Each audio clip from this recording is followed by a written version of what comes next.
Shiva educational में आप सभी का स्वागत है। बच्चों, आज की क्लास जो है वो हेल्थ साइंस यानी रूरल हेल्थ की ये आखिरी क्लास है इस चैप्टर की। इसके बाद दूसरा चैप्टर शुरू होगा और ये क्लास थोड़ी लंबी भी जाएगी।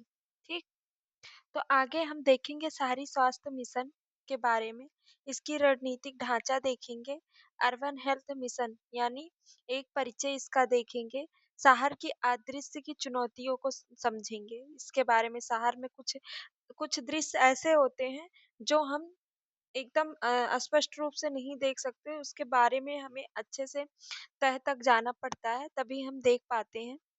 ठीक, तो आइए हम आगे समझते हैं शहरी स्वास्थ्य जटिल क्यों है। शहरों में बड़ी से बड़ी इमारतें और चकाचौंध होती हैं जिसके पीछे गरीबी और बीमारियां छिप जाती हैं। गांव में समस्याएं सामने दिखती हैं लेकिन शहर में उन्हें ढूंढना पड़ता है। रणनीति क्या होनी चाहिए यहाँ स्वास्थ्य सेवा की शुरुआत, जो इसकी रणनीति होती है वो अस्पताल से नहीं बल्कि नक्शे से होती है। रूरल मतलब गांव के क्षेत्र और अर्बन मतलब जो होते हैं वो शहरी क्षेत्र होते हैं। ओके, आगे हम मैपिंग और वुलनेरेबिलिटी के बारे में समझेंगे। पहला कदम क्या होना चाहिए? सबसे कमजोर और जरूरतमंद लोगों की पहचान करना। और स्वास्थ्य विभाग के लोगों में क्या बदलाव आनी चाहिए उनके मानसिकता में? स्वास्थ्य विभाग को सबसे पहले यह पता लगाना होता है कि बीमार लोग कहाँ छिपे हैं। शहर में दो तरह की बस्तियां होती, एक अधिसूचित बस्तियां और एक गैर अधिसूचित बस्तियां होती हैं। अब हम ये देखेंगे अधिसूचित स्लम क्या होते हैं। अधिसूचित स्लम वो होते हैं जो सरकारी रिकॉर्ड में दर्ज होते हैं और यहाँ सुविधाएं पहुंचना आसान होता है। लेकिन गैर अधिसूचित स्लम जो होते हैं वो अवैध बस्तियां, जैसे रेलवे ट्रैक के किनारे जो बसे होते हैं, ये रिकॉर्ड में नहीं होते और सुविधाओं से भी वंचित होते हैं। ठीक है, आगे हम हेल्थ ऑफिसर का मुख्य फोकस कहाँ होना चाहिए ये देखेंगे।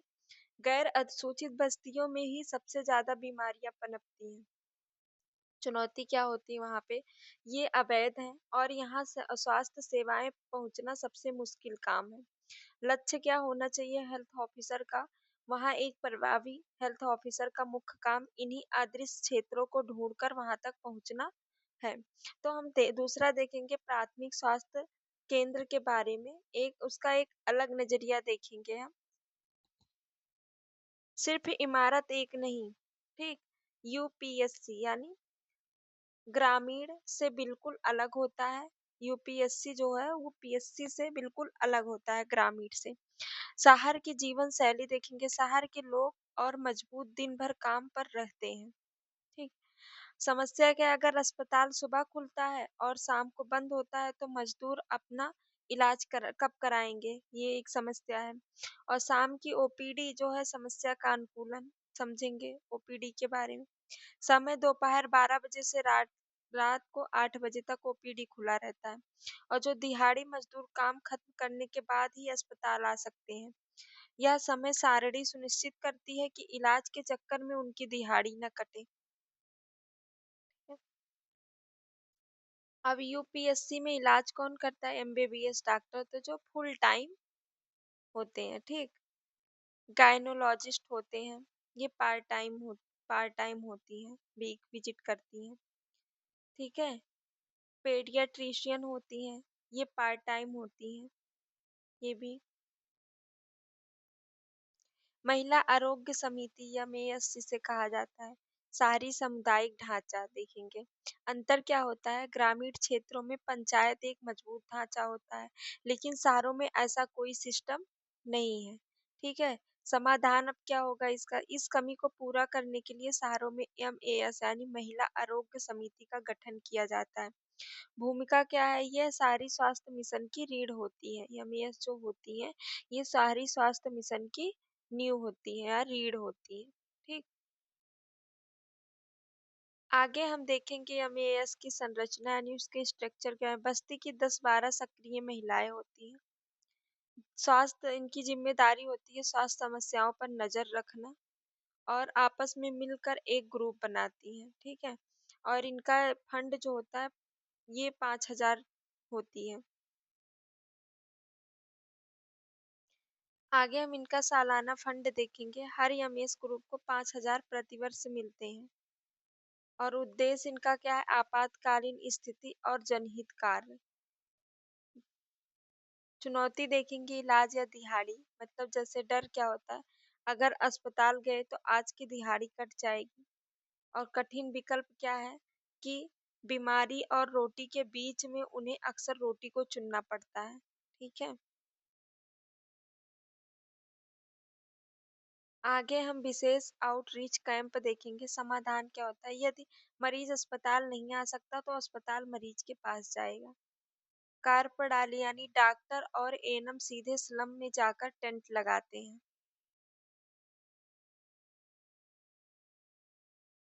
आगे ग्रामीण और शहरी स्वास्थ्य विरोधाभास देखेंगे, तुलना करेंगे। ठीक है।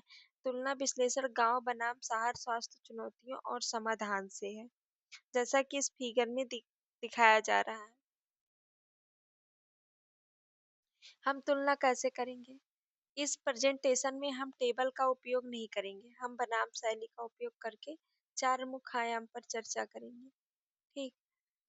महामारी विज्ञान, स्वास्थ्य खोजने का व्यवहार, पर्यावरणीय और सामाजिक निर्धारक, और प्रशासनिक तक। प्रशासनिक तंत्र को इस साइड कर देते हैं और बाकी ये तीनों इधर कर देते हैं। अब आप लोग को शायद समझ में आ गया होगा।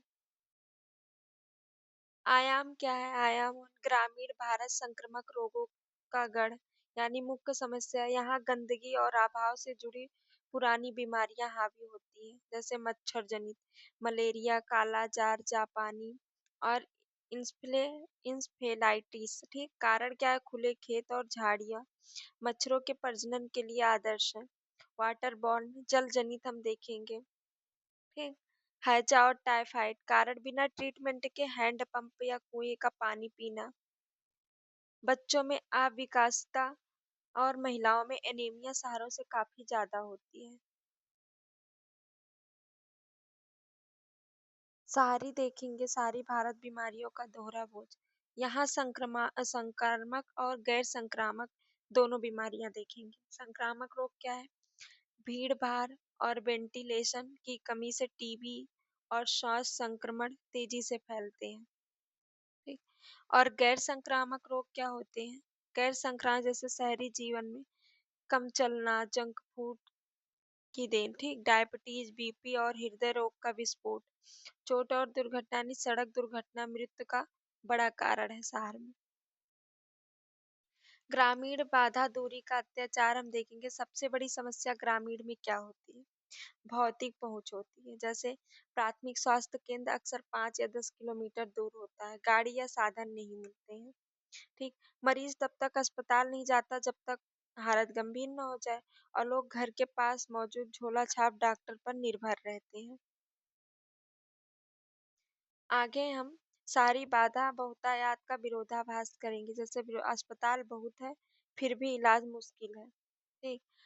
सबसे बड़ी समस्या क्या है? आर्थिक पहुंच बाधाएं, जैसे प्राइवेट हॉस्पिटल बहुत महंगे, सरकारी अस्पताल जो अत्यधिक भीड़ होती है, मजदूरी का नुकसान। दूसरा नतीजा, लोग सीधे मेडिकल स्टोर से दवा लेते हैं और सीधे दवा का असर न होना यानी बढ़ रहा है।